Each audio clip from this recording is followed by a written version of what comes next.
एक पति अपनी ही पत्नी को अपनी ही मर्जी से गैर मर्दों के साथ ऑनलाइन फ्रेंडशिप करवाता है और वीडियो कॉल पर अपनी ही पत्नी को किसी अनजान आदमी के सामने कपड़े उतार लेने को कहता है। आज की ये कहानी किसी बाहर देश की नहीं है, बल्कि अपने ही देश भारत के सबसे ज्यादा आबादी वाले राज्य उत्तर प्रदेश की है। अब आप सोच रहे होंगे कि कैसा आदमी है ये, जिसे अपनी ही इज्जत की परवाह नहीं है। पर यकीन मानिए, उसकी कहानी सुनने के बाद आपको उसकी नहीं, अपनी इज्जत की फिक्र होने लगेगी। क्यों? ये आप पूरी कहानी सुनने के बाद समझ जाएंगे।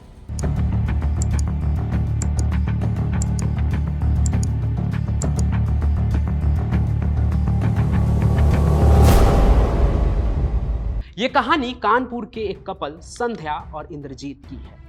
दुनिया के नज़र में फतेहपुर से आकर कानपुर में बसे इस कपल की जिंदगी बहुत ही नॉर्मल थी, लेकिन अंदर ही अंदर उनके घर में क्या खिचड़ी पक रही थी, इसका खबर शायद किसी को भी नहीं था।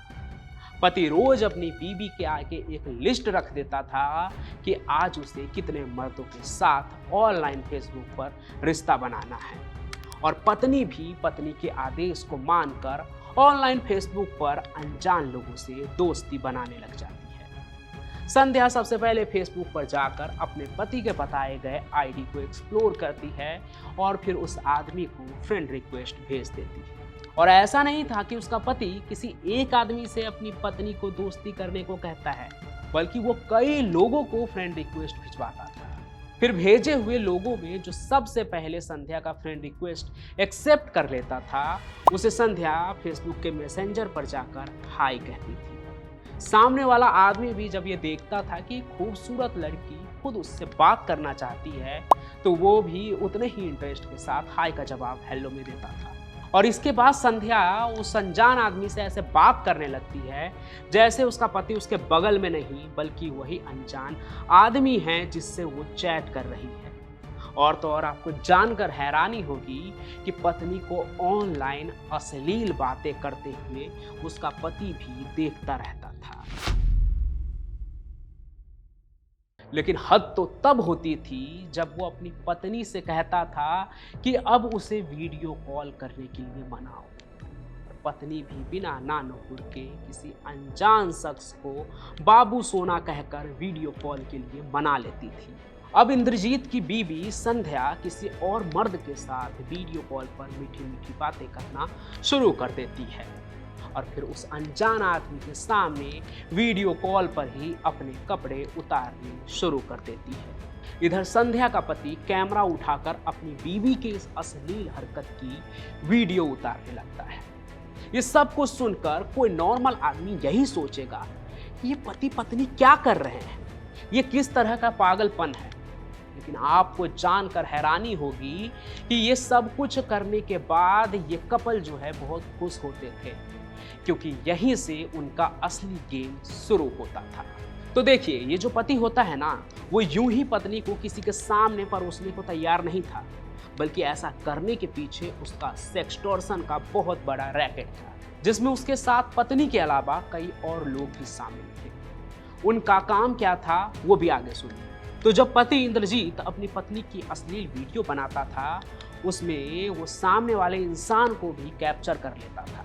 फिर उसकी ही क्लिप बनाकर वो उस इंसान को भी भेजता और फिर ब्लैकमेलिंग का पूरा जो खेल है वो शुरू हो जाता था। और इसी काम को इंद्रजीत और संध्या के अलावा जो बाकी के लोग थे वो अंजाम देते थे, जो नकली पुलिस और सीबीआई अफसर बनकर लोगों को डरा धमका कर उनसे पैसे वसूलने का काम करते थे। और ऐसा करके इन कपल ने किसी एक को नहीं, बल्कि कई लोगों को अपने शिकंजे में फंसाया है, उन्हें लूटा है। तो जब ये अपना सेक्सटॉर्शन का खेल खेल रहे थे ना, उसी दौरान इनके खिलाफ कई शिकायतें भी दर्ज हो रहे थे। कानपुर शहर, उसके आसपास, खास करके कल्याणपुर पुलिस स्टेशन के दायरे में। फिर पुलिस भी एक्टिव हुई और उनके ठगी के पूरे नेटवर्क को उन्होंने फॉलो किया और जिस अकाउंट में पैसे वो लेते थे उसका भी पता लग गया। दरअसल ये लोग सहारनपुर जिले के छुटमलपुर इलाके में कैनरा बैंक के एक खाते में पैसा ट्रांसफर करवाते थे। जरा सोच के देखिए, कपल फतेहपुर के, कांड कानपुर में, बैंक अकाउंट सहारनपुर के छोटे से गांव में, वो भी फर्जी पहचान पर। ऐसा ये साइबर फ्रॉड करने वाले इसलिए करते हैं ना, ताकि ज़्यादा से ज़्यादा समय तक पुलिस के गिरफ्त में ये ना आए, उन्हें उलझाए रखे, वो कभी यहाँ जाए वहाँ जाए और ये इस बीच बच कर निकल जाए। लेकिन जब पुलिस सच में अपराधियों को पकड़ना चाहते हैं तो सचमुच कानून के हाथ जो होते हैं ना, वो लंबे हो जाते हैं और अपराधी पकड़े ही जाते हैं। ऐसा ही इस केस में भी हुआ। रेगुलर जब इंक्वायरी हो रही थी तो कल्याणपुर पुलिस ने ही लड़की समेत कुल 9 लोगों को गिरफ्तार कर लिया।